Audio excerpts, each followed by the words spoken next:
everyone. Welcome. We're going to get started. Welcome to our COP28 event, Climate Equity and Inclusion Solutions for Education, Resilience, and Empowerment, Climate Knowledge for All. My name is Krakow. I'm the organizer of this event in collaboration with our speakers from NYU Abu Dhabi and the Grantham Research Institute on Climate Change and the Environment at the London School of Economics, who we are thrilled to have here, and I will introduce in a moment. So it is wonderful to see you here as part of this conversation, nearly halfway through COP, and I hope you've all been taking everything in here at COP and in Dubai so far. I'll be hosting parts of our discussion today, as well as speaking in our roundtable, so wearing a few different hats. And just to briefly introduce myself with that in mind, I am a faculty member at the NYU Gallatin School in New York and a journalist and writer. My work focuses on environmental and climate justice, human rights, and international law. I write for outlets such as Al Jazeera, The Washington Post, The Progressive, Open Democracy, Alina, and others, and you can read more about all that on my website, which is just my name, carlykrakow.com. We would like to warmly thank the Greening Education Hub for providing a space for crucial discussions about the relationship between climate and education, amongst other important related issues. So thank you to the many team members from UNESCO and the UAE Ministry of Education and others for making this event possible. One brief announcement that we also have another related event coming up on Friday at the World Health Organization Health Pavilion in the Blue Zone, looking at related issues of equity, disability rights, and the climate crisis. So feel free to ask me about that. And that is also on Eventbrite, so you can find that the same way you made your way here.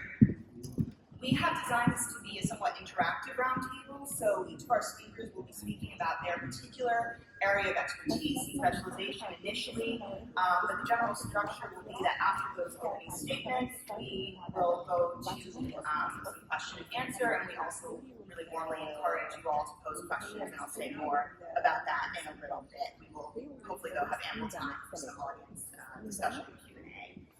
And I keep saying, I think at each event I speak at this week, that one of the great and special things about COP is that we know there are so many of you inevitably here in the audience who bring your own expertise, your own lived experience, and knowledge on these issues. So we look forward to hearing from you, and we'll also have ways to follow up beyond this hour, beyond today.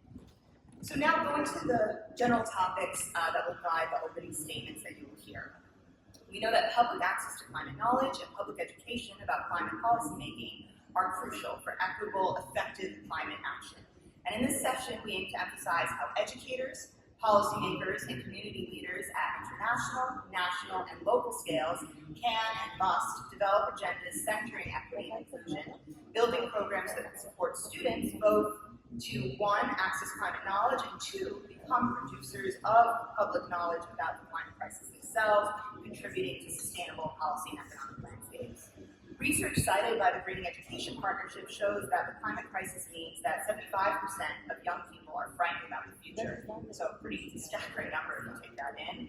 Inequities due to gender, disabilities, race, and more affect climate education access. So our three speakers, myself included, will address questions such as how can equity and inclusion approaches empower students to hone resilience and become knowledge producers? And since we are working, many of us, at the intersections of higher education and policy, how can educators and policymakers make public access to climate knowledge not only part of their agendas at various scales, but central and defining for their missions on both climate-specific work and beyond? And on this last question, we're thinking, of course, both of youth in higher education settings and really education at every level, but also of learners at every single scale, since knowledge about the climate crisis is essential for all and by no means age-specific, and something that various generations all have important roles in, both as educators and learners, and moving between those roles in creative ways. We will talk a bit about that. So it's my great pleasure to introduce our first speaker for the roundtable to respond, Fatiah Touray. Fatiah serves as the Executive Director for Inclusion and Equity at NYU Abu Dhabi. Throughout her career, Fatiah has shown that she can master multiple fields, including law, while maintaining commitment to diversity, equity, inclusion, belonging, and access. She brings extensive leadership experience in higher education, complemented by her nonprofit work and training as a lawyer and classroom teacher. And among many other accomplishments, which you can read about in her full bio, which is linked on the event page online. So Fatiah, thank you. It's an honor to have you here. I will join you over there, and we'll go right over to you.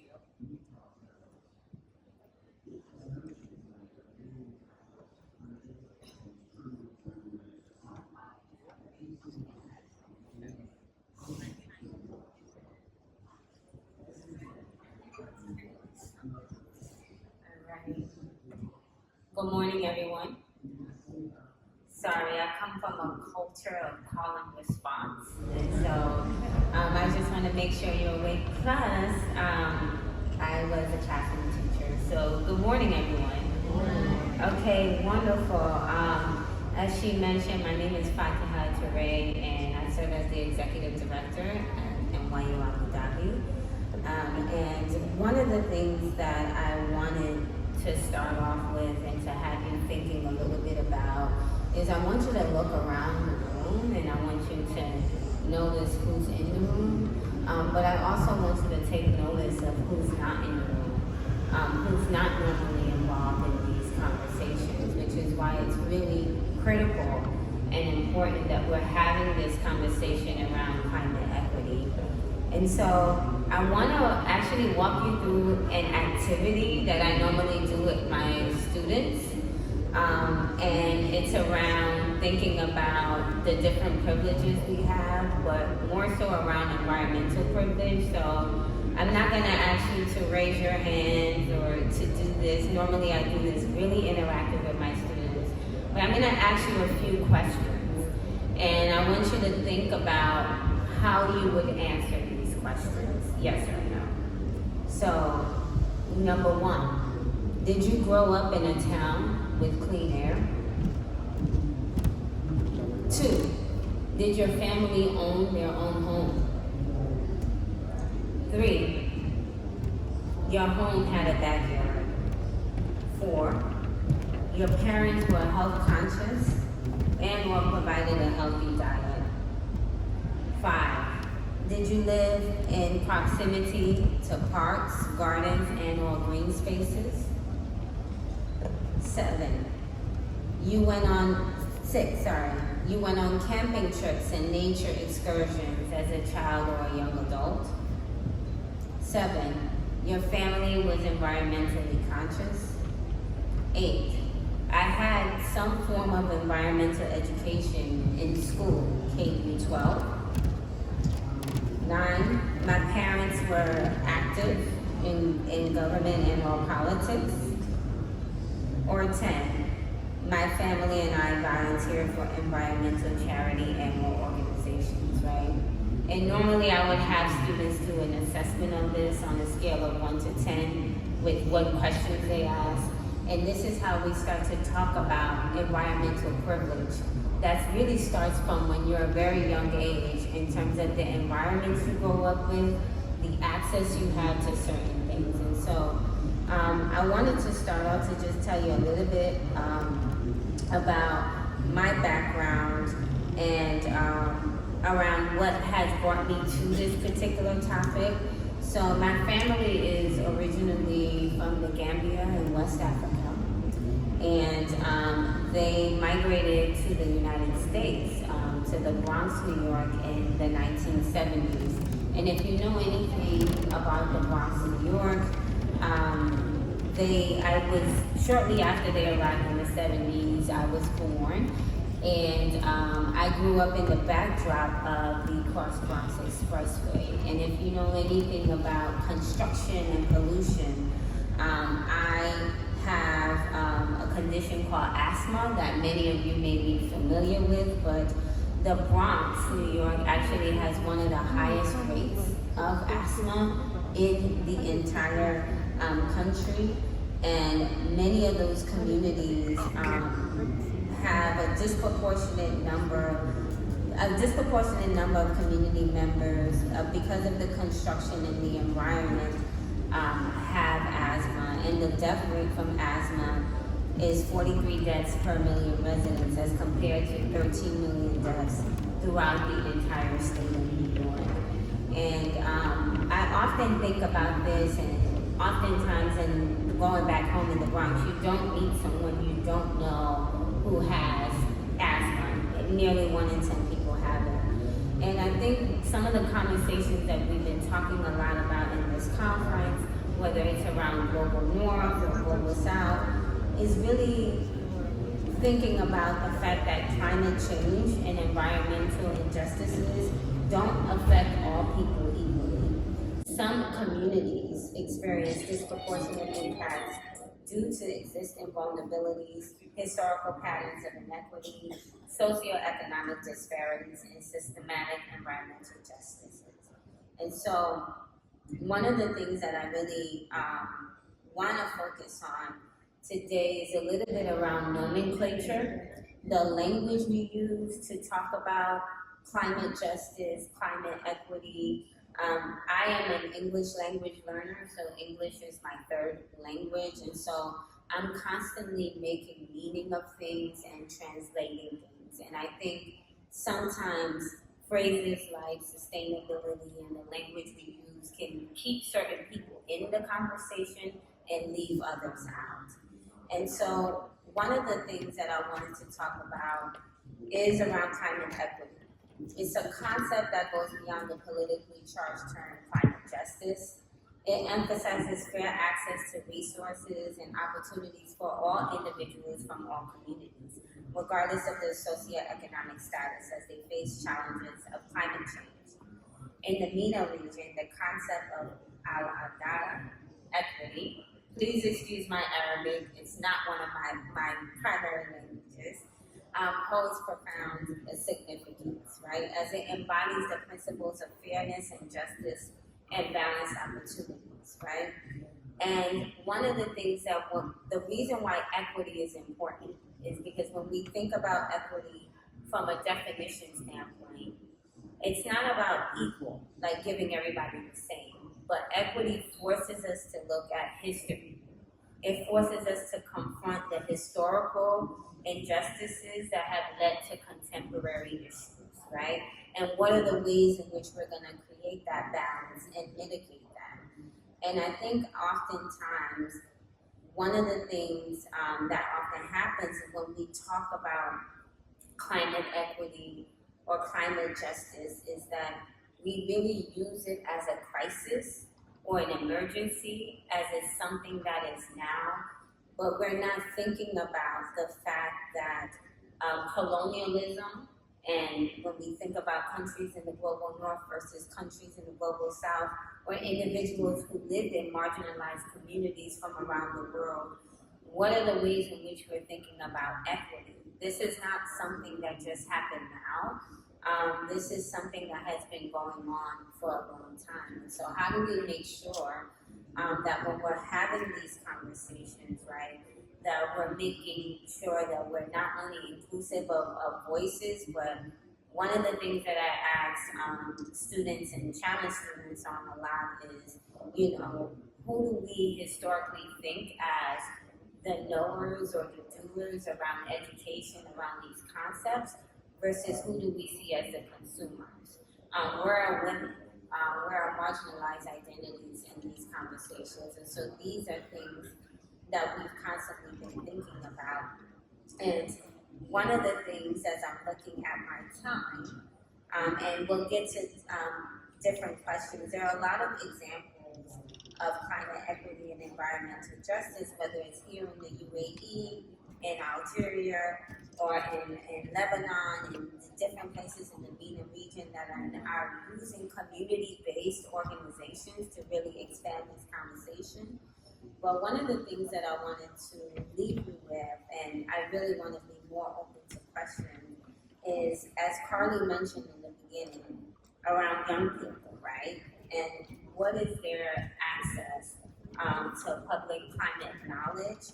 What are the ways in which we're empowering students with knowledge? What are the ways in which we're embedding this education within the system? How are we making sure that these conversations around equity and inclusion is not something that just happens over here on this side with people of color, but that it's infused and interwoven in every conversation that we have throughout all the pavilions. We talk a lot about the loss and damage fund, and that's kind of been a headline and a highlight throughout the conference last year as well as this year.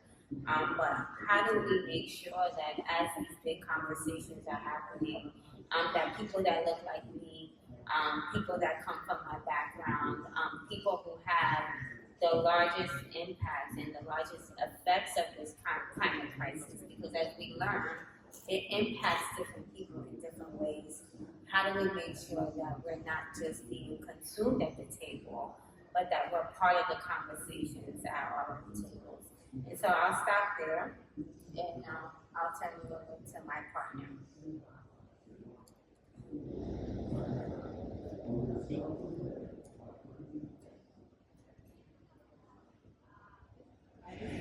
Thank you so much. Thank you. So many excellent points, and I'm really excited to have you here for more discussion and to pick up on some of the points that you raised. Thank you so much. Next, it's my honor to introduce our next speaker, Alina Averchenkova. Alina is the lead on governance and legislation and distinguished policy fellow at the Grantham Research Institute on Climate Change and the Environment at the London School of Economics. At the Grantham Research Institute, Alina is responsible for engagement with policy and decision makers worldwide and research on international climate change policy. She has 14 years of experience in climate policy and international development, and extensive experience in providing advisory and capacity building services to governments, UN organizations, and the private sector, and in facilitating interministerial and multi-stakeholder dialogues on climate change. She also has truly numerous other roles and achievements, which you can read about in full in her bio online. And again, it's a great honor and pleasure to have you with us to share your perspective. So over to you. Thank you so much, Carly. So, as Fatiah lifted, people are important and equity is important. It's important to ensure that those who are most affected by climate policy are part of decision making. But how do we do that? And this is what I wanted to talk about today. First of all, how do we engage citizens in the decision making and why do we want to engage them? Because oftentimes when you come to COPs, but also when we look at what's happening in the capitals around the world, you know, governments are surrounded by climate experts, by economists, by social policies specialists, and maybe it's just okay to leave climate policy to them. Do we actually need to bring citizens in, and how do we do that? So I wanted to share a couple of stories with you. First of all, why do we need to bring citizens with us on this journey to reduce greenhouse gas emissions and also to adapt to the impacts of climate change? First of all, let's go back to 2018. Many of you will recall in the news France, Gilets jaunes, yellow vests protests, the increase in the price of fuel following the increase in the carbon tax has led to thousands of people going on the street and protesting. And that lasted for weeks and weeks, creating major disruption and backlash against the government's climate policy in France. Then let's go back a few years later, this year, 2023, in Oxford, in the UK, where my institute is based. The government in Oxford had a wonderful proposal which was called 15-minute city. What they wanted to do is to create a city infrastructure where basically everything will be 15-minute reach. Supermarkets, schools, parks, so you wouldn't have to drive, you can just go by bike or walk or take a bus. However, the right-wing party, the government didn't really communicate very well and didn't consult with citizens, so there was a lot of misunderstanding what the program would actually involve.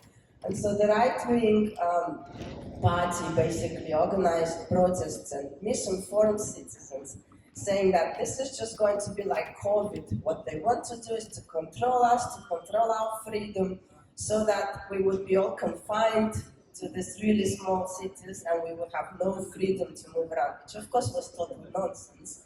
But some people picked up on it, and again, there were protests on the streets, hundreds of people out, and basically saying that this is an authoritarian plot against the freedoms of citizens.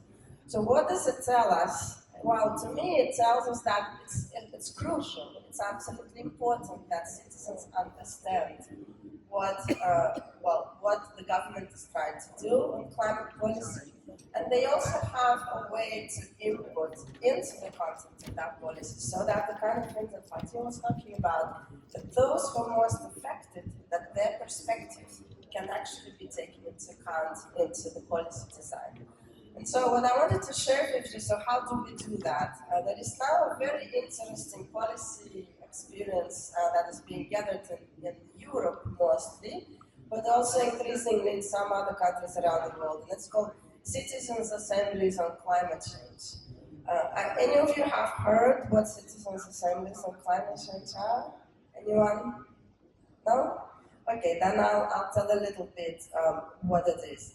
So basically, a Citizens' Assembly on Climate Change is trying to gather a group of citizens from all around the country, which would be representative of the average makeup of the population.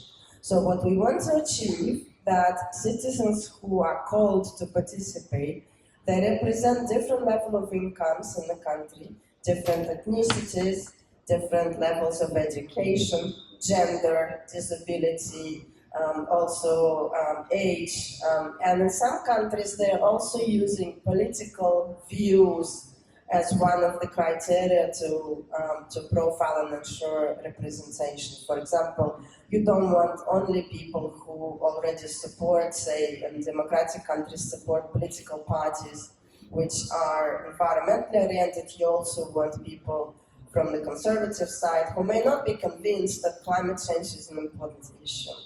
And so how is it done in Europe?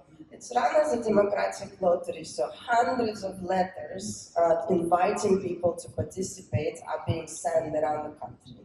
It's almost like, so you receive a letter and you have a choice to say, yes, I'm interested, or no, I'm not. And usually there is a compensation offered for the time, because citizens would be giving up their time on the weekend to come and deliberate. So out of the large sample of citizens who say, yes, we're interested, there is then what is called quota sampling, where you ensure that there is equal representation of, say, men and women, by age, by level of education, and so on. And then what happens, those citizens, many of whom have not heard about climate change, some of them might even be illiterate, some of them may be living in rural areas, others in the cities. They all come together and they go through a learning process.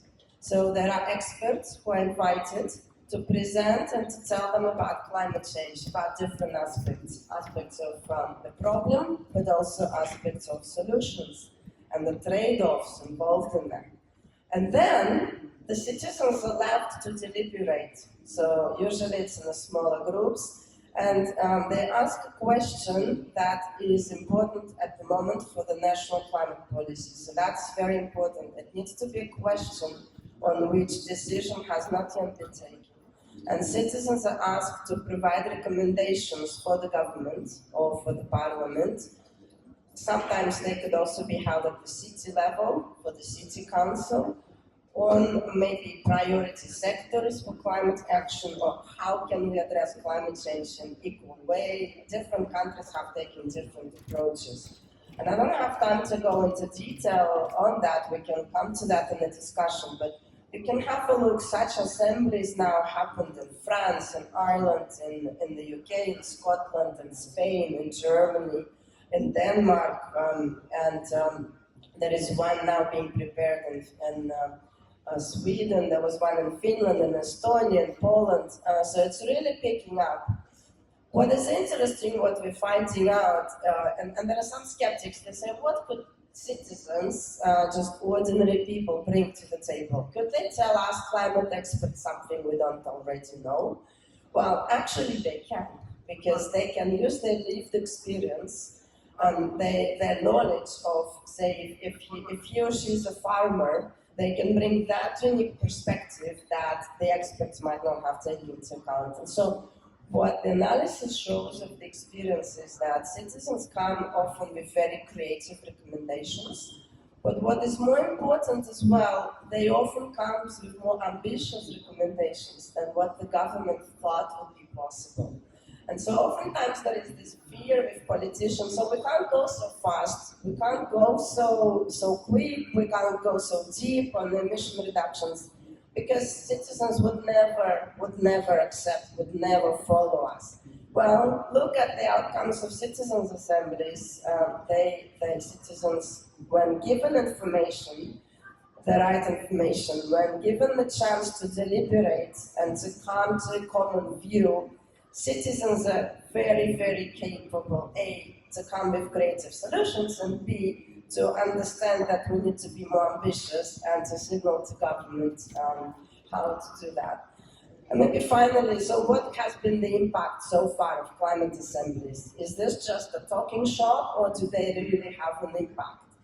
Well, they do have an impact. If we look at the French experience with citizens' assemblies, the French climate law, which was adopted in 2021, actually picked up a lot of recommendations of the citizens' assemblies. And for example, one interesting recommendation, they suggested to introduce partial ban on domestic flights. So if there is a good train journey available, citizens said we should not have flights going internally in France if you can go there by train.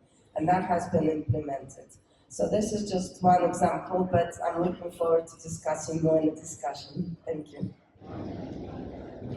Thank you so much, Alina. So much to pick up on. I'm going to head back over to the podium. All right, yes, you can hear me. Excellent. Okay. So yes, thank you again, Alina. I think there's so much I'm looking forward to squeezing into our discussion, important points about ambition and exciting approaches like climate assemblies, but then also really importantly implementation of that and connecting with Fatiah's points as well. So looking forward to picking up on those and really grateful that we're having this discussion. I want to now briefly talk about some of my own research that relates to our themes on climate equity, as well as some of my experiences in the classroom as a professor at NYU in New York, where I design and currently teach a course called Environmental Racism and Environmental Injustice, Rights, Citizenship, and Activism. And then I'll just take a few minutes after my points to segue into the foundation for our final segment, where we're hoping to hear some questions from all of you. So as mentioned during the introduction, I'm a journalist and writer as well as a scholar and professor, and these different hats have been integral to how I approach my teaching and how I try to facilitate opportunities in the classroom for students to draw directly on their own lived experience. As a scholar and journalist, one of my main areas of focus is environmental and climate justice, as I mentioned. And something fundamental to that work has been redefining core concepts such as activism and resistance according to how people and communities living with environmental injustice and inequity define these concepts for themselves. And even challenging core concepts such as the community and asking who gets to decide what a community is, who gets to be a part of that, and who is excluded. So something I discussed with students is that, of course, forums like COP, we're all here, are part of environmental and climate advocacy, a core part. And of course, marches, protests, social media, which is a crucial part of our world today, all play key roles in advocacy. But we must also be attentive to the experiences and demands of communities for whom activism or resistance does not always look like an organized gathering, an event, a march, and so on.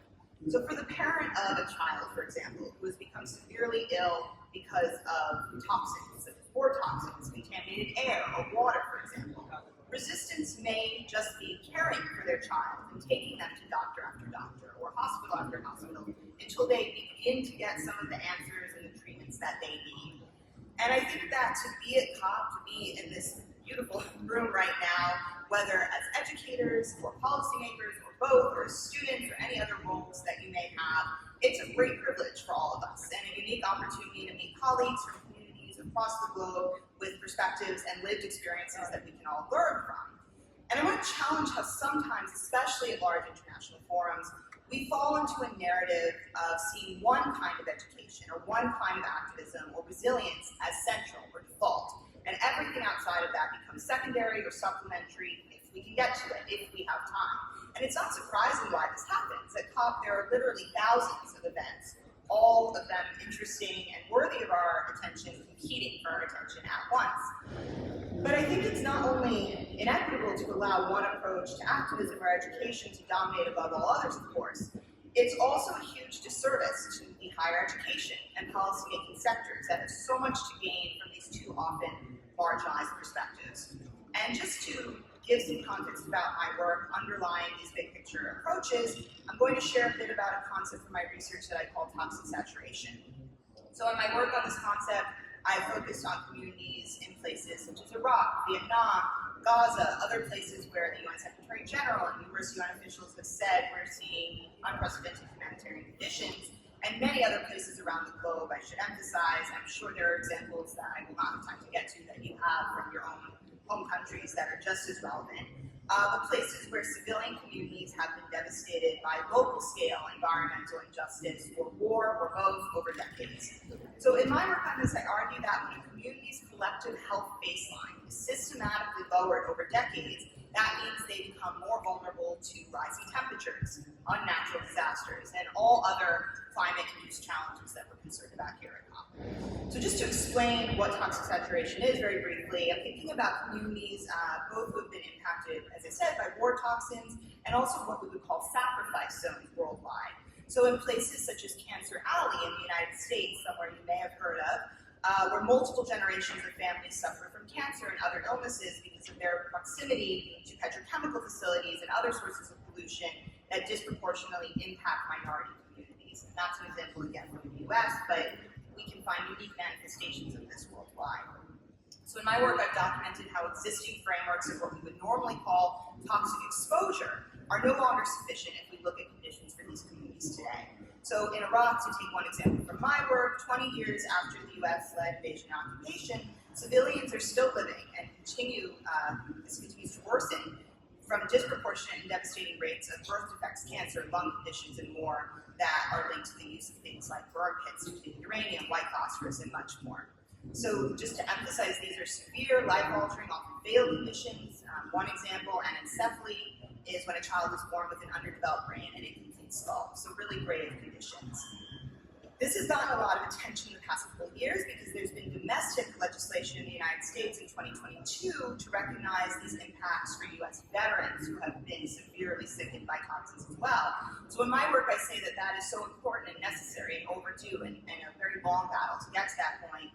But what about Iraqis? What about all civilians worldwide, many of whom are people with disabilities because of the toxins they've encountered, because of injuries from armed conflict, who were not only exposed during short-term deployment to a location, but who continue to live right now as we speak amid these toxins. So this is an ongoing threat.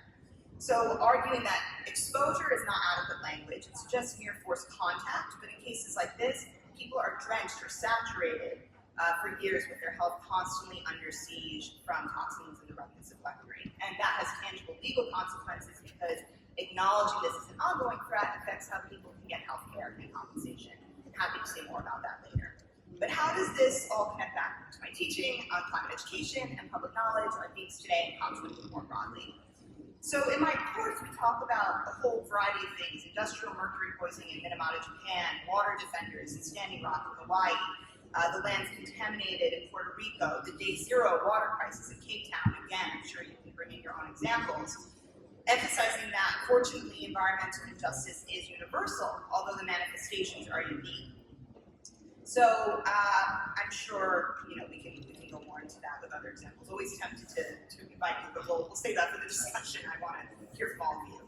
But talking with my students about how local level environmental justice is inextricably interconnected with the climate crisis has been deeply informative for them to learn about these social issues. But it's also done something else. It's opened the doors for them to speak and write about their own experiences of environmental justice and other forms of inequity. And it's made them attentive to listening to others who have had these experiences and thinking creatively about approaches to inclusive advocacy and response. So I think as educators, we have to be thinking about how to deconstruct the binary between local and global policymaking, analyzing how international approaches thrive often or only when rooted in local commitments, crucial amid disasters that are impacting communities' heritage, health, and survival. So thinking about loss and damage at a variety of scales and many different manifestations. Even in my own work, there's often an assumption that when it comes to environmental justice, I'm doing two different things. One is local, like I've talked about, mainly communities affected by toxic contamination, pollution, war, and conflict, and the other is global, climate justice advocacy. But for years I've been saying that that framing is actually false and dangerous because the same people affected by local environmental injustice are often the very same people who are going to experience and are already experiencing loss and damage because of the climate crisis. And I do think that positively things have begun to shift, but there's a lot of work to be done to help government leaders, policymakers, leaders from the private sector, and more understand that the climate crisis is of course global in nature. No part of the earth will be unaffected by temperature rise and extreme weather and disasters.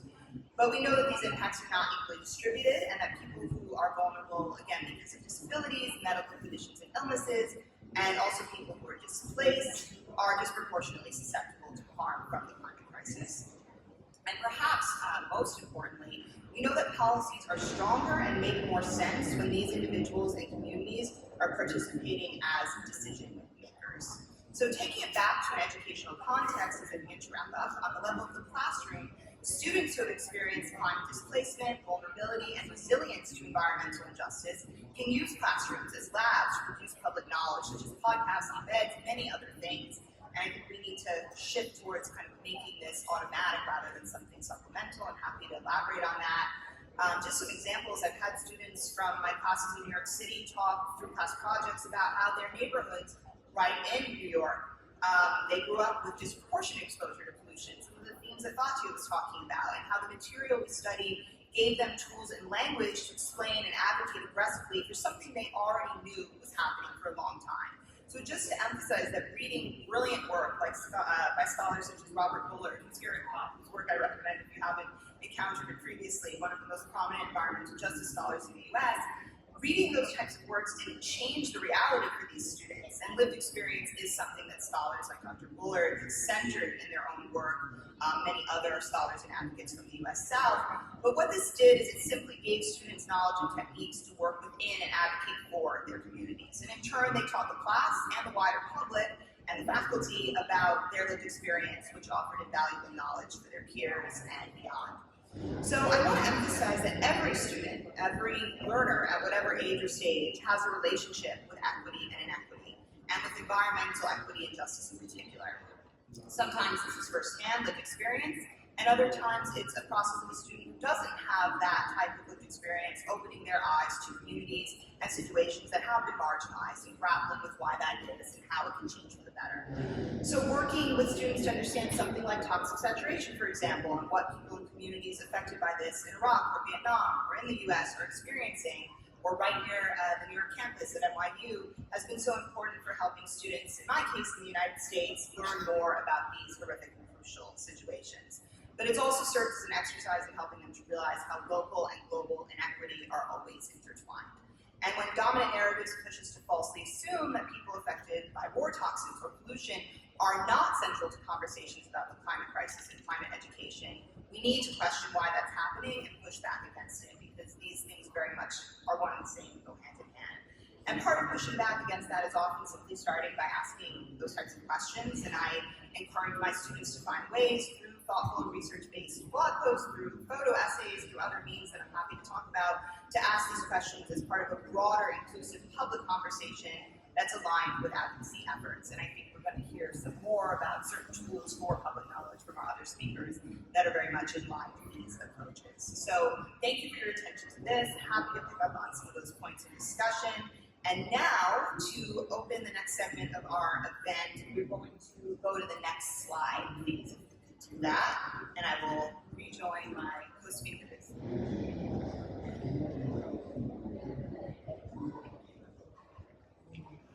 All right, short trip back over here. So we do, as I said, want to have some interaction. I know we're not really in a workshop setting, we're in this lovely big auditorium, theater-style room, but again, we do encourage you to contribute and ask questions. So just to recap, I want to turn as we begin discussion to that pretty alarming statistic I mentioned earlier, that 75% of young people say the future is frightening because of the climate crisis. And I think after hearing some of the presentations, it's no wonder why. I'm sure you all are familiar with much of that already.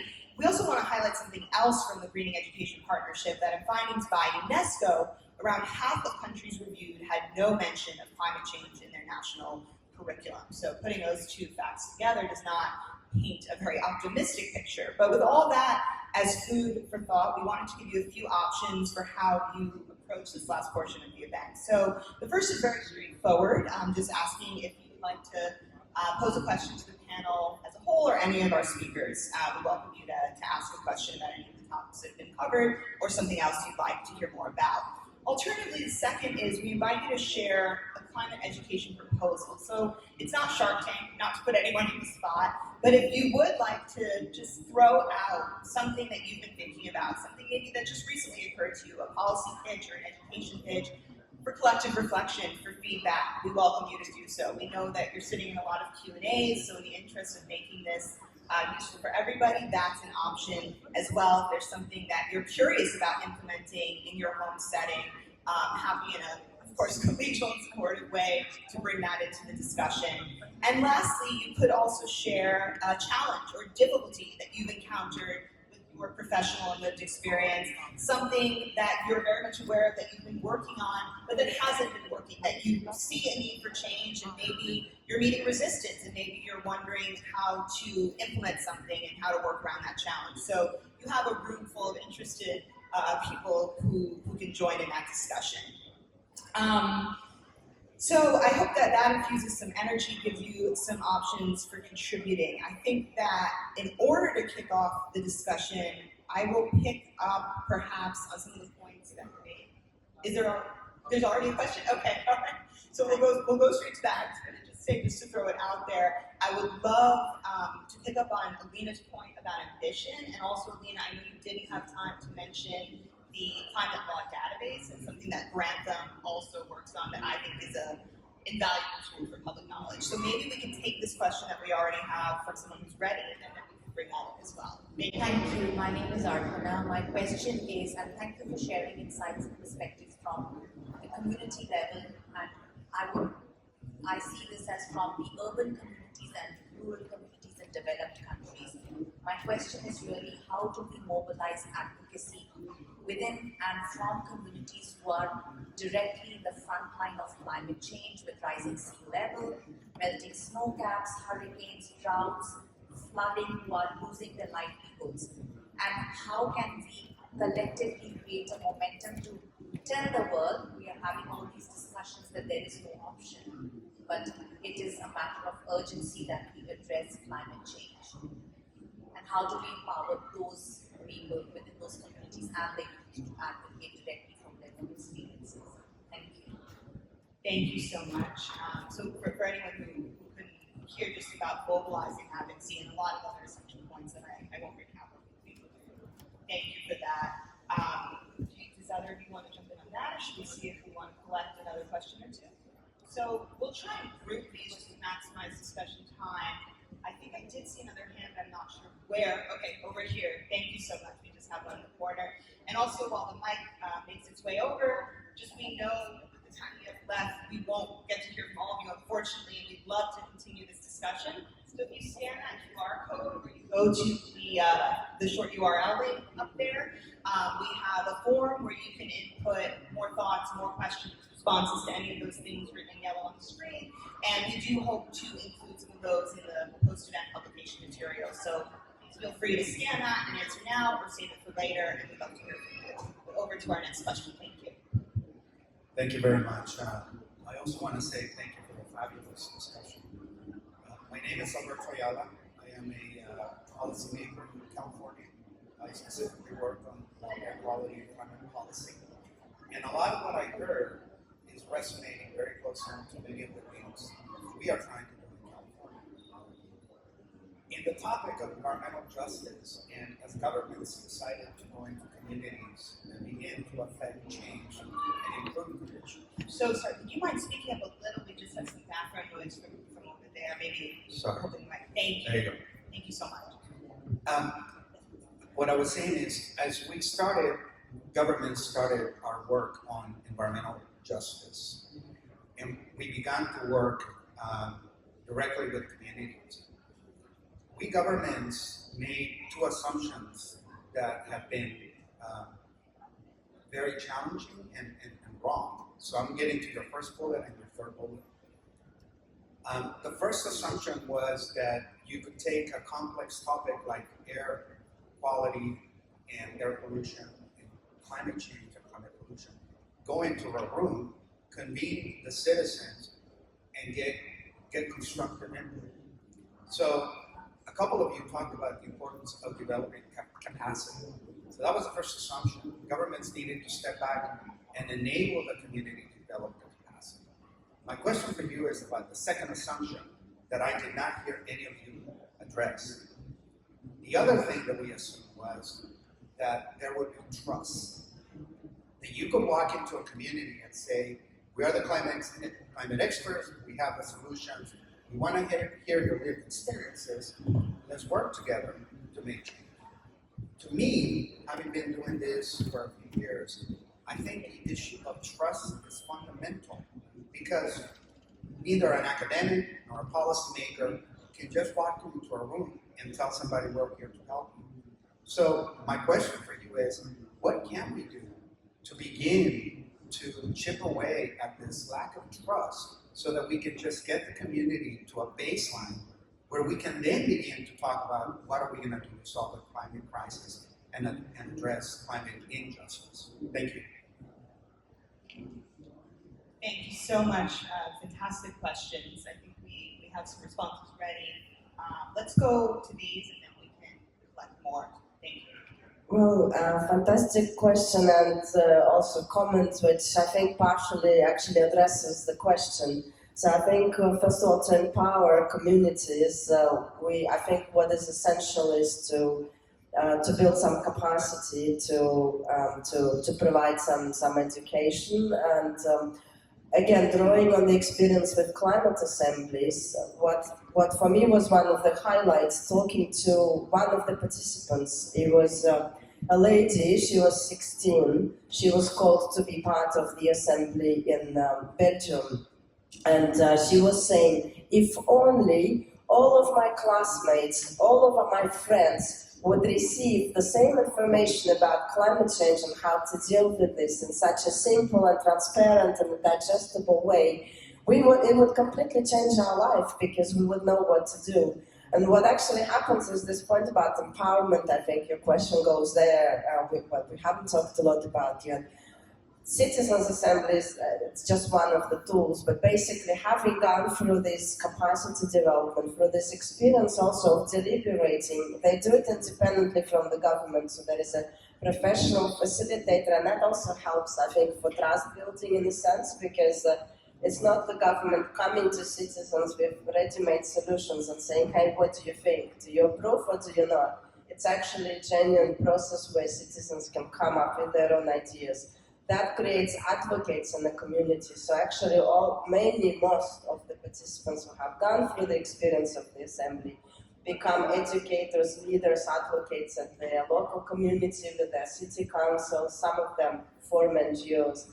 And I think to your question about trust, I think what we need to start doing is delivering on the outcomes of consultations, and this has been one of the problems with so-called citizens or public consultation. The government would come in often, consult, put a tick box, yeah, we've done the consultation, and then it goes into the drawer. But what citizens need to see, or communities need to see, that their feedback is genuinely being taken on board. Obviously not everything can be implemented, but at least transparency on what has been done with different points which were suggested, and if something can't be done, why, and what is the alternative way. And that will take time, because I think trust can't be just given, it needs to be earned. Of course, it's a cliche, but it's how it is, I think, in practice. I just wanted to briefly comment and thank you for your question and the important aspects you raise around trust and communities.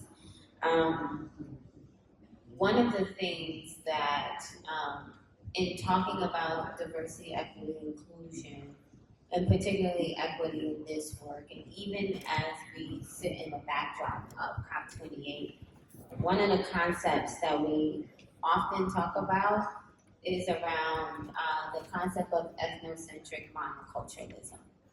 And that is where an individual or community has a strong belief in the superiority of one's cultural heritage, history, values, language, beliefs, and ways. And oftentimes in these environmental conversations, we often see certain perspectives that are being highlighted and certain beliefs that are being imposed around, like, everyone has to do this. And I'll give you an example that I encountered living here in the Middle East around Ramadan. So one of the things that we often talk about in sustainability conversations are around carbon emissions, right? And the fact that people need to eliminate having beef or eating lamb because of carbon emissions. And this goes back to trust. And so I don't want to make any exposures, but there was this kind of blanket statement or blanket conversation that in order to, kind of eliminate carbon emissions, when we have Ramadan meals and when we have gatherings and celebrations, we can't have any hot food, we can't have any beef, and we can't have any lamb. Without really fully understanding the importance of Ramadan in certain communities, in Muslim communities in particular, the importance of the diet, and just saying, okay, this is the standard, we have to eliminate that. That completely removes the voice of a community who has this as an essential part of their diet. I'm just using this as one example. And that immediately kind of eroded trust. One of the ways that we sought to get back the trust and expand the Muslim community's conversation, being an important part of this conversation, is thinking about the ways in which we can have more education around that, but not just blanketly eliminate parts of people's cultures or diets and foods, but think about the ways in which we can embed the education within the context that we're in. And I think a lot of COP conversations tend to focus on these are the things we need to do. These are the power players without thinking about the local that Carly mentioned. So I'm glad you brought up that point about trust, because it comes up in the work that we do all the time. But I also think the mindset and making sure we keep the communities that are most impacted at the forefront is important as well. Thank you both, and thank you for both the questions, comments. I think this is exactly what we were hoping for, these kinds of interventions. And as Alina mentioned, I see them as linked as well. I mean, just generally, and then I'll add a couple more things on mobilizing advocacy from the front lines. I just want to highlight, because I'm going to bring up loss and damage again in a moment, which of course I'm sure many of you are familiar with, small island states who have been pushing and leading on loss and damage advocacy for decades. So I think there are many examples like that, that if we had more time, we could look at the amazing work there and all the pushback that those advocates have met and that they have kept going in spite of that. So that's just one thing to mention and to save for future conversations. Thank you for the interventions. I'm particularly interested to hear, on the state level, some of the experiences that you alluded to. One thing on trust is, and again, this warrants more discussion, but just to mention for now, unfortunately, I've seen, and I wonder if many of you have as well, cases where the community should be an empowered, inclusive concept, right? But we will see cases where this monolithic idea of the community is actually used against communities to marginalize voices further, and that's a very dangerous, kind of tricky thing that can happen. So trust is a complicated thing where it involves a lot of listening to the individuals that make up communities and the sometimes competing voices, often that do conflict, and that there are different views, and then working toward consensus if possible, and if not, working to incorporate different views. So quite broad, but just to mention that, and happy to pick up after the event further discussion. So, of course, it's no wonder why there's lack of trust in a lot of these cases. One thing I also want to just briefly speak from is with my experience with international law and policy, how that connects to the local level. And one really dangerous disconnect I see that relates to loss and damage that I was mentioning. So as we know, COP opened with this momentous news about the formalization of the long-awaited Loss and Damage Fund. I was at COP27 last year. Perhaps many of you were. I was at the Climate Ambition Summit in New York, and this has been a long time coming, obviously for decades beyond this past year. So even though there's been a lot, of course, going on behind the scenes, formally, it's a big deal. But there is this disconnect, and I can speak to the context that I come from with the United States, where countries like the US and other world powers want to be central to the conversation on loss and damage. They, of course, want to be central to the conversation at large at COP28 and other forums like this, though this one is unique for the scale and exposure that it has. And the disconnect that I see is that powers cannot continue to ignore and disregard local forms of environmental injustice, often by not even acknowledging the existence of these communities in the first place. So again, thinking domestically within the United States, thinking abroad in places like Iraq and Vietnam, and at the same time say, well, we actually want to be a leading voice on loss and damage, and we want to have input on what goes into that fund, how it gets there, how that's implemented, and who controls it. So I think that's a disconnect that, if you look at it from a selfish policymaking perspective, that for leaders, for world powers, that disconnect is going to catch up with them. It is not sustainable to operate that way. The question is, will it catch up and force change quickly enough to meet the needs and demands of people who are suffering now? So, as someone who works on environmental and climate justice, I always want to lead with highlighting justice and equity as the reasons that we should do things. I firmly believe that. But also, if we look at it strategically from a policymaking perspective, it's truly not sustainable, it's not feasible to just continue to say we want to be central to the conversation on certain forms of loss and damage, but we're okay with pretending that other forms of loss and damage that we have a responsibility to address don't exist at all. So I think that there's a lot we can say about how that manifests at different scales, but I'll leave it there, and I think we have time maybe for another question if there is one. If not, we'll go back to our speakers.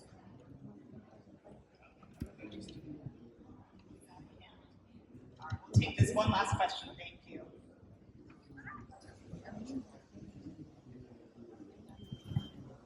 So thanks a lot for that presentation, and it's really been great just hearing about language. I think that was one of the things that really stood out for me.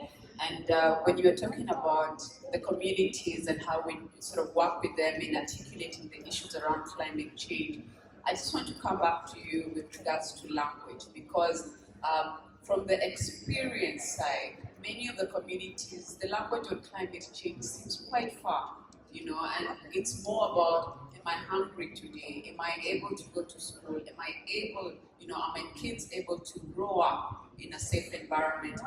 And so much so that I think the concern for us is we made it even more complex, and so to you, all of you are involved in academia, in terms of how we're simplifying this so that indeed we're speaking to addressing the issues behind it, rather than the articulation of the push for climate change as a sort of knowledge area.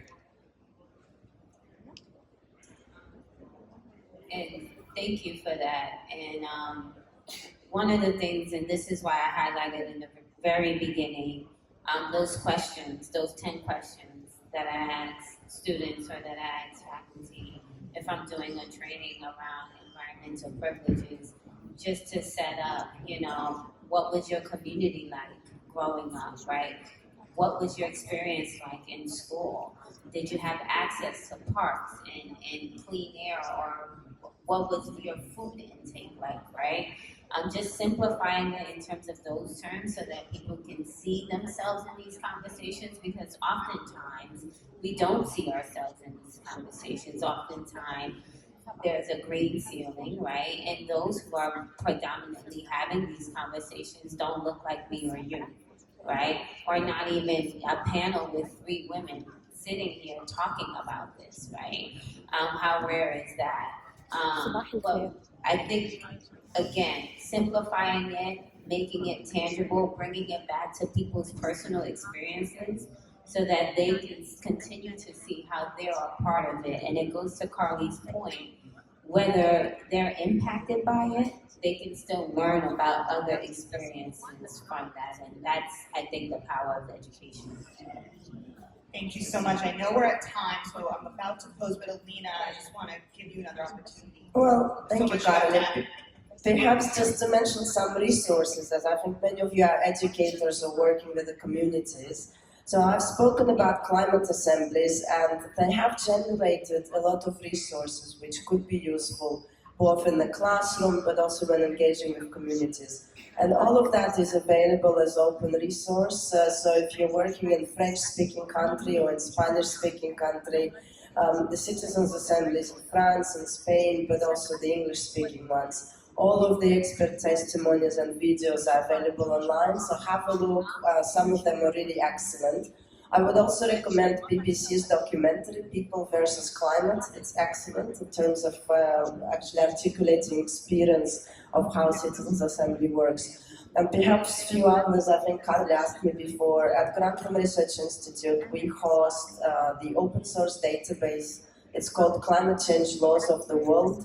It tracks all of the laws and climate policies around the world each country has in different sectors. It's available to anyone, to policymakers, to students. And we're currently powering it with artificial intelligence resource, so you can do a lot of cool things with it.